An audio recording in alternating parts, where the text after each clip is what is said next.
And this is the way how I spend my afternoon. At tayo ay mag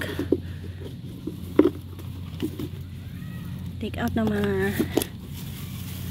grass dito. Ayan. Sa ating footwalk. Dahil nga sa ayan,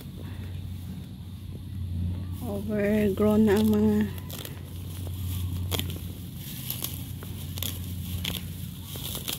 damo. So ayan, easy lang naman siya tanggalin.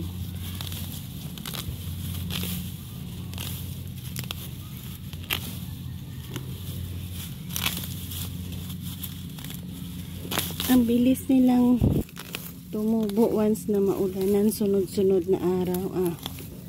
The next day makikita mo ng taba nila.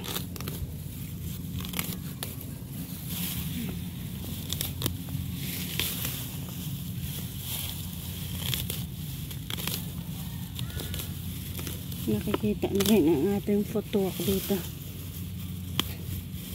Footwalk na gawa sa ayan. Ayan. Ayan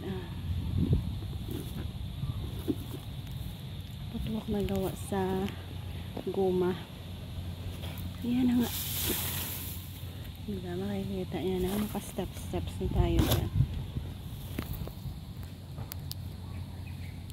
Nalinisin natin hanggang sa ang makikita na lang ninyo ay mga gulay. Wala na mga damo-damo na mga yan.